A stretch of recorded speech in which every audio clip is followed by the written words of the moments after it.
Bueno, se preguntarán por qué están viendo una versión animada mía en vez de haberles puesto un video de YouTube de un tipo, yo qué sé, que enseñé química y se ha pelado. Bueno, la razón es más que nada porque, como yo di la unidad didáctica, me parece lo más normal que mi versión animada de el repaso. Así que con este video voy a intentar hacer un repaso amplio de todo lo que dimos en la unidad de glúcidos. Y al final también mi versión animada les va a poner unos ejercicios para que pongan en práctica todo aquello que, bueno, que hayan podido entender de esto. Si no lo entienden, no se quemen, pueden volver a ver el video 250 veces porque lo bueno de esto es que yo no les estoy dando la clase, se les está dando una versión animada en un video, la cual van a poder ver todas las veces que quieran sin molestarme. Bien, entonces vamos a empezar bien por el principio. ¿Qué es un glúcido? Un glúcido se compone principalmente por carbono, hidrógeno y oxígeno. Bien, y puede estar compuesto por dos moléculas distintas, o cientos de moléculas distintas, o dos o cientos de moléculas iguales. Pero me hace así, con esa descripción abarco medio libro de química orgánica. Y justamente hay que ir un poco más al punto. La definición estructural de un glúcido se trata de un polihidroxialdehído o una polihidroxicetona. Es decir, cuando digo polihidroxi me refiero a que tiene varias funciones alcohol. Y cuando digo aldehído o cetona es que tiene un grupo carbonilo tanto en el medio de la cadena, lo que generaría una cetona, como en un carbono 1, por así decirlo, un carbono terminal, lo que sería el aldehído. Y también se les denomina glúceos a aquellos compuestos cuya hidrólisis genera tanto este polihidroxialdehído o esta polihidroxicetona. Una vez que ya entendimos lo que es un glúcido por definición, vamos a pasar a hablar de los monosacáridos, que vendrían a ser la estructura más básica de los glúcidos. Este tipo de glúcido está formado por una sola molécula de glúcido, que, como lo dice su nombre, ¿no? Mono de uno y sacárido, haciendo referencia al glúcido. En esta molécula se van a reconocer dos grupos funcionales importantes, que es, como dijimos antes, el carbonilo y el hidroxilo. Bien, entonces, ¿cómo es la nomenclatura de este monosacárido? Bien, no vamos a usar para todo lo que es sacáridos, no se usa mucho UPAC. Entonces, acá se suelen poner nombres más vulgares. Lo principal que tenemos que tener en cuenta es que tienen un sufijo característico que es osa. Bien, por ejemplo, tenemos la aldotriosa o la cetotriosa. Luego también se pueden dividir por la cantidad de carbonos que va a tener su cadena. Entonces tenemos triosa de 3, tetrosa de 4, pentosa de 5 y hexosas de 6. Y además, otra forma de separar a los glúcidos es entre aldosas y cetosas. ¿Cómo? Bueno, por su grupo carbonilo. Si este grupo carbonilo se encuentra en un carbono terminal, se llamará aldosa, y si no es así, se llamará cetosa. Esto lo que va a generar en el nombre, en la nomenclatura, es que tenga un prefijo aldo o un prefijo ceto. Por ejemplo, la aldotriosa, que dije anteriormente, y la cetotriosa. Entonces vamos a desmenuzarla un poco. Aldo es que tiene un grupo aldehído. Y triosa es que tiene 3 carbonos. Ceto es que tiene un grupo cetosa.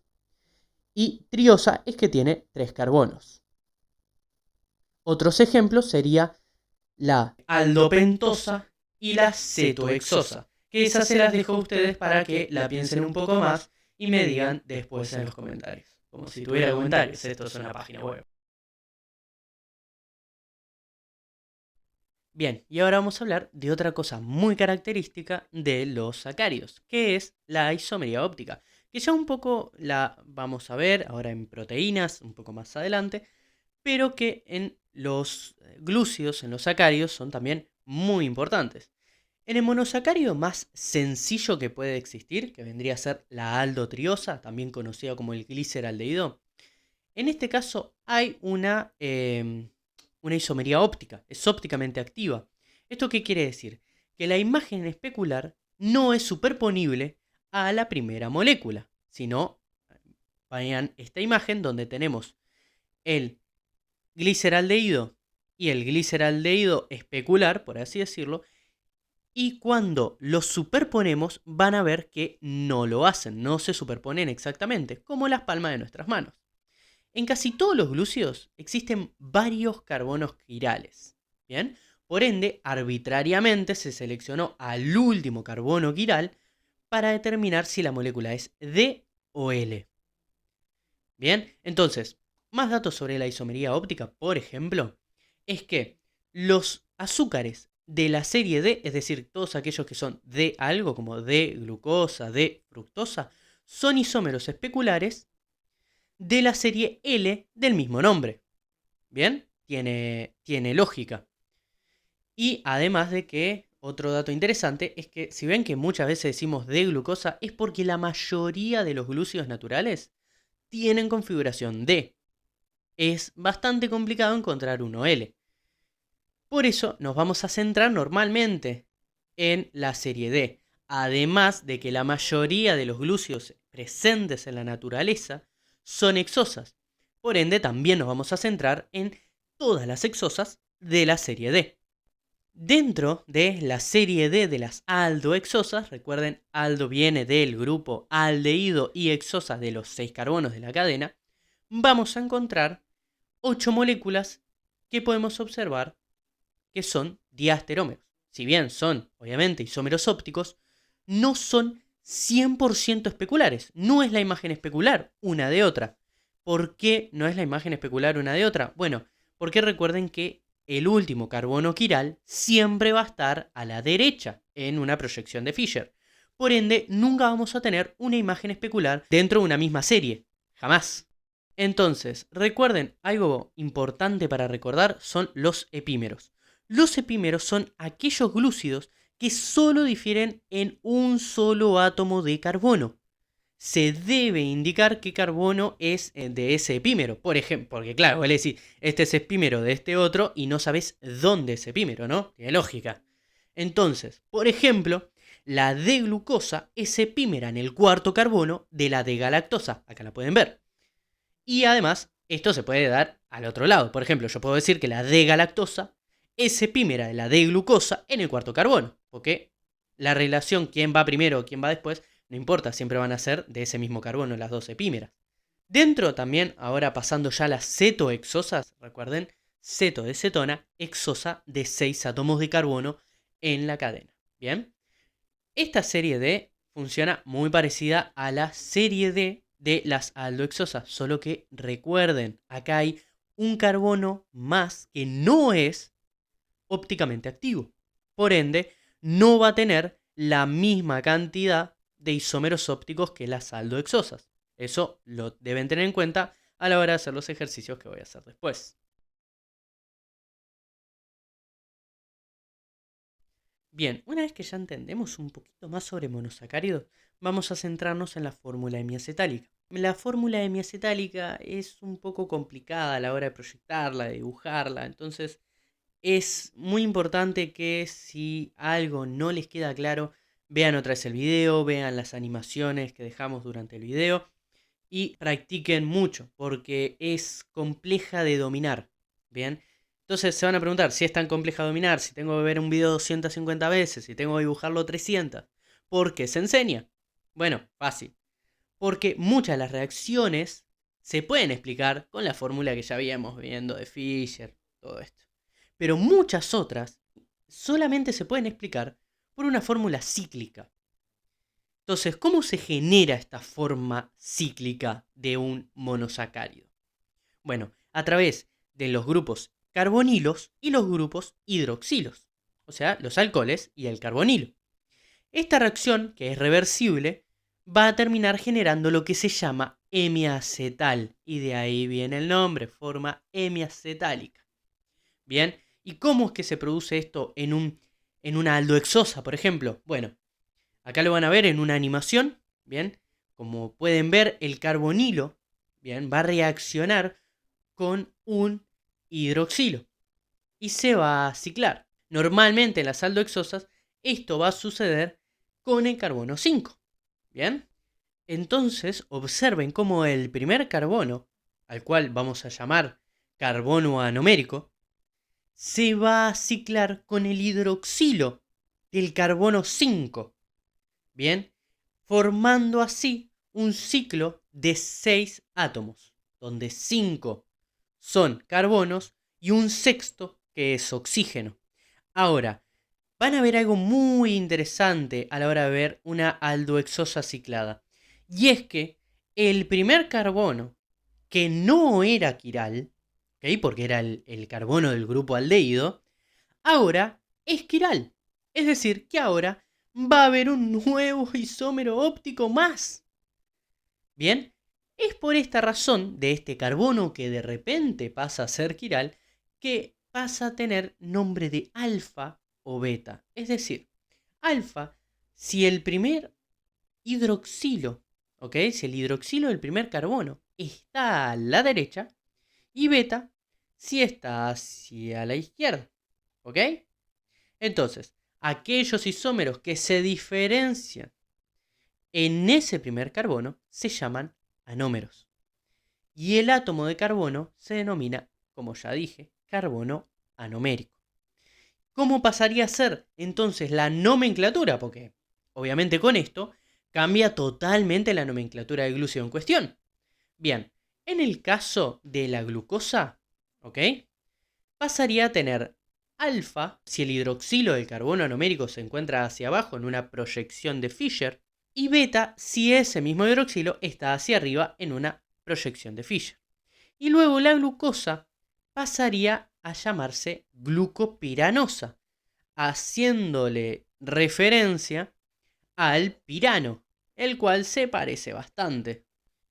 Bien, ¿y qué pasaría con las cetohexosas? Bueno, que primero que nada, recuerden que en las cetohexosas el grupo carbonilo se encuentra en el segundo carbono. ¿Qué quiere decir esto? Que esta vez los carbonos que se van a ciclar va a ser el segundo y el quinto. Es decir, que nos van a quedar, en vez de un anillo de 6 átomos, como era el caso de las aldohexosas, de 5 átomos. Bien, siendo 4 átomos carbono y 1 oxígeno. Bien, ¿y cómo pasaría a ser el nombre de esta cosa? Bien, la parte de alfa y beta se mantiene igual. Eso no lo duden. En una proyección de Fischer, el hidroxilo hacia abajo y hacia arriba le va a dar la parte de alfa o beta. Pero en la parte de, bueno, ¿y qué pasa con la palabra fructosa? Bien, que pasaría a ser fructofuranosa. ¿Por qué? Porque esta vez se parece a otra molécula orgánica que es el furano, que va a volver a aparecer cuando veamos azúcares reductores, la van a ver y mirá, entendí esa referencia. Bien, ahora les van a ir unos cuantos tips para la parte de ciclos. Primero, el número de átomos del ciclo. Si el ciclo tiene 6 átomos, obviamente va a tener una forma hexagonal. Recuerden que es una piranosa, es decir, todo el nombre del glúcido más piranosa. Glucopiranosa, galactopiranosa y así sucesivamente. En el caso de esos anillos que tengan una forma pentagonal, bien, va a ser furanosa, fructofuranosa, por ejemplo. Bien, ahora, ángulo superior derecho, en la parte de las piranosas, es donde va a estar el oxígeno. Y se va a enumerar desde el carbono superior derecho y en sentido horario. Luego, los grupos hidroxilo que en la fórmula abierta se ubican a la derecha, dentro de la proyección de Fischer van a estar hacia abajo. Y todos los que estaban a la izquierda van a estar hacia arriba. ¿Bien? Eso vendrían a ser los tips más importantes para mí que para los ciclos. Algo muy importante que tenemos que recordar cuando nosotros estamos hablando de los hemiacetales es que la reacción de formación del hemiacetal es reversible. Es decir, que tanto sucede la reacción de formación del hemiacetal como su reacción inversa. Entonces, ¿qué conclusión nos puede llevar esto? Que en una solución acuosa, cuando se forma el hemiacetal, también se va a deshacer. Entonces, tanto podemos tener la alfa D glucopiranosa, por ejemplo, como la beta D glucopiranosa, y además la cadena lineal. Esto nos va a llevar a pensar que debe haber una que predomine. Normalmente, por ejemplo, en la glucopiranosa es la beta, por unas razones de estereoquímica. Más bien, que cuando nosotros vemos la beta glucopiranosa, vamos a ver que todos los hidroxilos se encuentran en forma ecuatorial, es decir, alejados lo más posibles unos de los otros. Por eso es la más estable y la que se encuentra en mayor proporción. Pero ahí está el secreto, en mayor proporción, que quiere decir que nunca va a ser la única. ¿Qué es un disacárido? Bueno, como monosacárido era un sacárido, mono de uno, disacárido son dos sacáridos, ¿no? Di de dos. ¿Cómo se conforman estos disacáridos? Bueno, por dos monosacáridos, lógicamente, no van a ser por dos elefantes. ¿Cómo es que se forman? Bien, ¿cómo es que dos monosacáridos se unen? Bueno, el grupo miacetálico de uno de los monosacáridos va a reaccionar con un grupo hidroxilo de otro monosacárido. Se van a unir a través de lo que se llama, y muy atento, enlace glicosídico. ¿Bien? Bueno, los disacáridos más famosos, así los que escuchamos normalmente, es la maltosa, ¿bien? Que suele venir del trigo, ¿bien? Suele venir más que nada de la hidrólisis del almidón, la lactosa, que vendría a ser el azúcar de la leche, ¿ok? Y la sacarosa, que es el azúcar de mesa. Bueno, y hablando de estos enlaces glucosídicos o glucosídicos, ¿cómo es que se les denomina? Bueno, muy fácil. Lo que se suele hacer es decir el tipo de unión que es. ¿Y cómo se determina el tipo de unión? Bueno, viendo los carbonos que interactúan en esas uniones. Primero que nada, va a ser, obviamente, el carbono anomérico, donde, por ejemplo, en las aldohexosas ya vimos que era el primer carbono, pero ojo al gol, porque en las cetohexosas va a ser el segundo, así que cuidado con decir que siempre es el primero, no siempre. Entonces, por ejemplo, si el carbono anomérico de una aldohexosa se une al cuarto carbono de otro monosacárido que no me importa, va a ser una unión 1,4, 1-4. Si una aldohexosa de vuelta se une con otro monosacárido en el segundo carbono del segundo monosacárido, va a ser una unión 1,2. Si una cetohexosa, donde su carbono anomérico va a ser el segundo carbono, se une con otro monosacárido en el carbono, no sé, 6, va a ser una unión 2,6. ¿Ok? Bastante lógico. Ahora, ¿recuerdan que el carbono anomérico podía ser tanto alfa como beta? Bueno, acá nos va a afectar también. Si el primer monosacárido es alfa, el enlace glucosídico va a ser alfa. ¿Bien? Pero si el primer monosacárido es beta, va a ser un elefante. No, va a ser beta, bastante lógico. Entonces, a la unión, por ejemplo, 1,4, hay que especificar que es alfa 1,4. A esa misma unión, 1,4, si en vez de ser alfa era beta, el carbono anomérico, hay que llamarle beta 1,4. Ahora vamos a ver el caso de la sacarosa. El caso de la sacarosa es común, pero interesantemente poco común. ¿A qué me refiero con esto? Común porque la vemos todos los días, es el azúcar de mesa, pero poco común porque en este disacárido van a interaccionar los dos carbonos anoméricos. Y esto es algo muy interesante, muy importante. En este caso, la unión vas a tener que decir los dos carbonos anoméricos si eran alfa o beta. ¿Bien? Entonces, por ejemplo, si vos tenés una glucosa, ¿bien? Va a ser el carbono 1, el que es el carbono anomérico, y se va a unir con el carbono 2, que también es el carbono anomérico, de la cetohexosa. O sea, de la fructosa en este caso. Entonces, ¿tu unión cómo va a ser? Por ejemplo, alfa 1,2, beta, ¿ok? Es una unión alfa 1,2, beta. Bien, por eso es un caso muy interesante y que tener muy en claro. Ahora, ¿qué pasa? Cuando vos unís dos monosacáridos y formás así un disacárido, también hay otro subproducto muy, muy importante. Agua, H2O. Bien, Ustedes imaginen, interacciona el hidroxilo del carbono anomérico con el hidrógeno del hidroxilo del otro carbono, ¿bien? Siempre te va a quedar H2O. Es justamente lo que te falta para igualar la ecuación. Bien, ¿y cómo quedaría la nomenclatura de estos disacáridos? Bueno, porque obviamente no va a ser la misma de antes, no sería un chiste.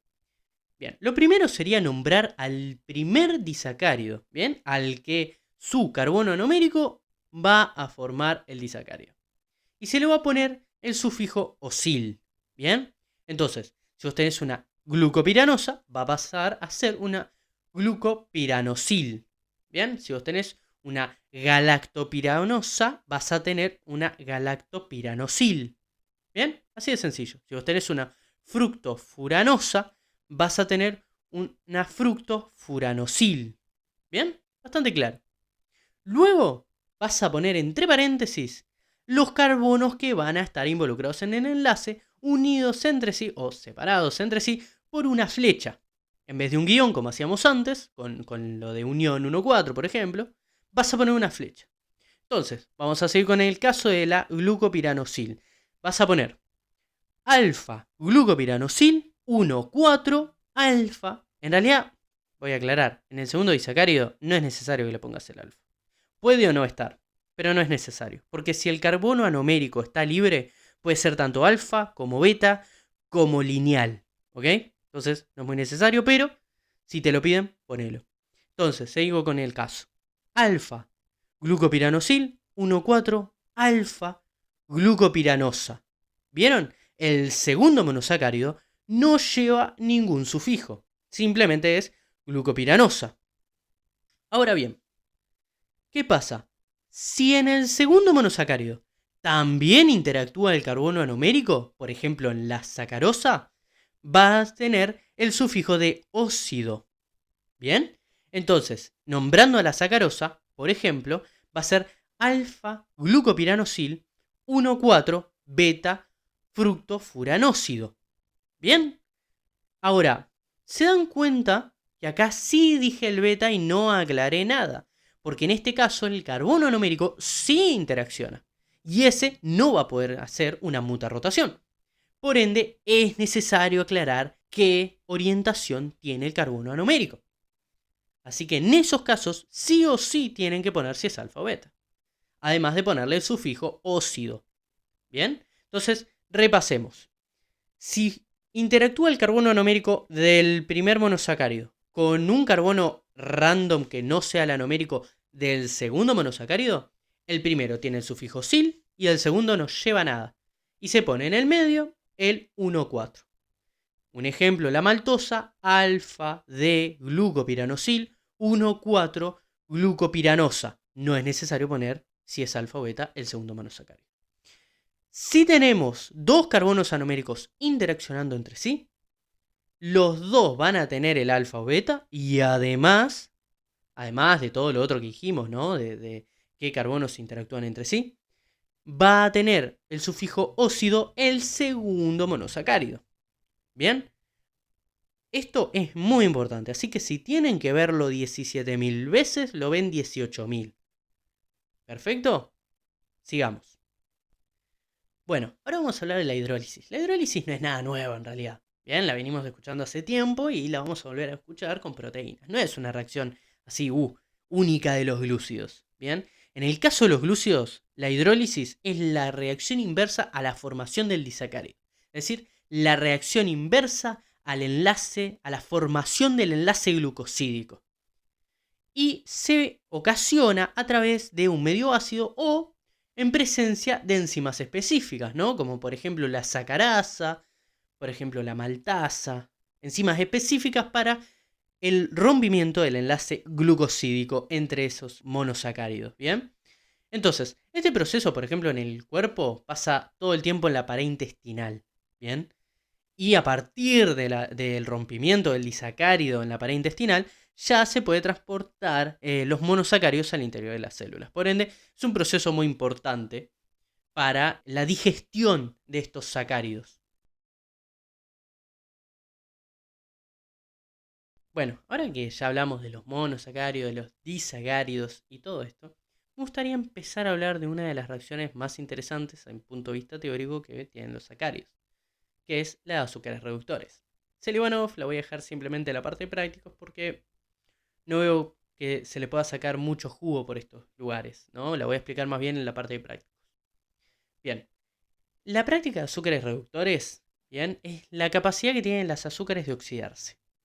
Bien, ¿cómo es esto? Algunos sacáridos tienen grupos funcionales que son capaces de oxidarse bajo ciertas condiciones. El poder reductor que pueden presentar los azúcares proviene del grupo carbonilo, que puede ser oxidado a un grupo carboxilo con agentes oxidantes suaves. Ahora, ¿recuerdan que cuando ustedes hacían esta práctica para aldehídos y cetonas, las cetonas teóricamente no deberían dar? Bueno, en el caso de los sacáridos, sí dan, a través de una reacción que se llama tautomería cetoenólica, donde la fructosa, en un medio básico, pasaría a ser, por ejemplo, una glucosa. Bien, la reacción es bastante compleja, les puedo dejar un ejemplo, pero más bien me gustaría que se queden con la base, con eso, de que tanto en este caso, tanto las cetohexosas como las aldohexosas son capaces de reaccionar. ¿Bien? Bien. Entonces, ¿qué pasa? Esto solamente va a ocurrir si el carbono anomérico está libre. ¿Por qué? Porque si el carbono anomérico no está libre, el grupo carbonilo, bien, no va a poder reaccionar. Porque está ocupado, bueno, formando el enlace miacetal. Entonces, ¿qué es lo primero que tenemos que entender con esto? Que los monosacáridos reaccionan todos. ¿Ok? Todos los monosacáridos reaccionan en las prácticas de azúcares reductores, tanto en Fehling como en Tholen como en Moore-Brown. Y los disacáridos reaccionan casi todos. ¿Por qué? Porque si bien tenemos disacáridos como la maltosa, la lactosa, donde sus carbonos anoméricos, uno de sus carbonos anoméricos está libre, también tenemos azúcares como la sacarosa, donde los dos carbonos anoméricos, como lo acabamos de ver, no están libres. Los dos están ocupados formando el enlace glucosídico.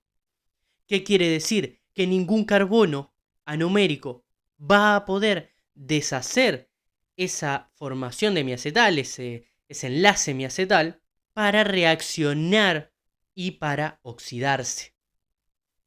Bien, por eso es muy importante este tipo de reacciones, porque es la que principalmente te ayuda a detectar a la sacarosa.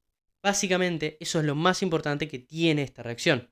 Ahora, ¿qué pasa una vez que se conforma una reacción de oxidación? ¿Qué pasa una vez que el azúcar se oxida? Bien, ¿qué pasaríamos a tener? Ácido de ese azúcar. Por ejemplo, la glucosa, un ácido glucónico. Bien, eso es lo principal que le va a pasar al azúcar. Vas a tener un ácido glucónico en el caso de la glucosa. En el caso de una aldosa en general, ¿no? Sería ácido aldónico, para no andar especificando. Y en el caso de una cetosa, vas a seguir teniendo un ácido aldónico, porque recordemos que todas las cetosas van a pasar a ser aldehídos por la tautomería cetoenólica. ¿Ok? Una vez que quedó esto claro, ya me parece que el resto de las reacciones ya las conocemos y van a estar en el apartado de prácticos.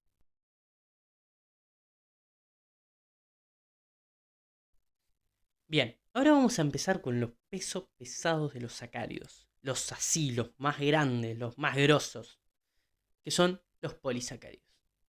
Entonces, los polisacáridos, ¿qué son? Son moléculas bastante complejas, son polímeros compuestos por 11 a miles de monosacáridos. O sea, esa cosa es enorme. ¿Y cómo es que se unen? Bueno, por enlaces glucosídicos. ¿Cómo lo vas a unir? ¿Con grapas? No, con enlaces glucosídicos. Bien, ¿y cuáles polisacáridos son así muy conocidos, muy famosos? Bueno, el glucógeno, por ejemplo, la celulosa, la amilosa y la amilopectina del almidón. Esos son los más conocidos. Ahora, ¿qué funciones tienen los polisacáridos? ¿Por qué son útiles en la naturaleza los polisacáridos? Bien, El glucógeno, por ejemplo, tiene una función energética. Es el banco de energía del cuerpo. Cuando el cuerpo se queda sin energía, va y usa el glucógeno, lo, entre comillas, desintegra, y de esa forma suministra de glucosa al resto de las células del cuerpo. Y otra función que pueden llegar a tener los polisacáridos es estructural. Por ejemplo, la celulosa, que es la parte fundamental de la estructura de los árboles. Por ejemplo, un ejemplo de polisacárido muy conocido es, por ejemplo, el almidón. El almidón tiene una función más bien energética. Si bien vamos a ver que hay una parte muy lineal y muy estructural del almidón, la principal función del almidón es energética. ¿Cuál es el monómero? Porque recuerden que estamos hablando de polímeros. ¿Bien? ¿Cuál es el monómero dentro de la macromolécula que es el almidón? La alfa-glucosa. Así de simple. ¿Y cómo es que se unen? ¿Por qué tipo de enlaces se une el almidón? Bueno, a través de enlaces 1,6 y enlaces 1,4. 1,6 sería, por ejemplo, para la amilopectina y 1,4 para la amilosa. ¿Bien? Entonces, el 1,4 termina siendo una estructura más bien lineal, como si fuera estructural. Pero el 1,6, que es el que está en mayor cuantía, es el que se encarga de la amilopectina. Y ese de ahí es el que se encarga de la función energética. Bien, ¿y qué reacción sirve, por ejemplo, para la identificación del almidón? Es una reacción que se usa mucho en la industria. Bueno, esta reacción es el Lugol, que probablemente ya la recuerden porque es de las más fáciles de hacer. Esta reacción se hace a través del trilloduro, ¿bien? Que pasando de un color rojizo, naranja, pasaría a ser un color azul muy oscuro, tanto que a veces parece negro. En el caso de no haber almidón, bueno, se va a quedar el color rojo. ¿Y cómo es que ocurre este suceso? Bien, primero que nada hay que entender que, bueno, el diodo más el yodo anión pasaría a ser triyoduro. Bien, eso es lo primero para entender qué es el Lugol. Eso es el Lugol, así de simple. Ahora, ¿cómo es que funciona esta reacción almidón-Lugol? Ahí es donde entramos en cierto terreno sinuoso. Bien, vamos a dejarlo así. Las moléculas de triyoduro se van a meter dentro del Lugol, ¿ok? Dentro de la parte más bien de la amilopectina, la parte esta de enlace 1,6, y ese, entre comillas, complejo, porque quiero aclarar de que todavía no está muy claro si es un complejo o no, va a generar ese color azul oscuro, ¿ok? Básicamente eso es la reacción del Lugol. Vieron que no es muy complicada, y si bien hay una parte media oscura dentro de la ciencia de cómo funciona realmente el Lugol, es bastante clara sin entrar mucho a detalle.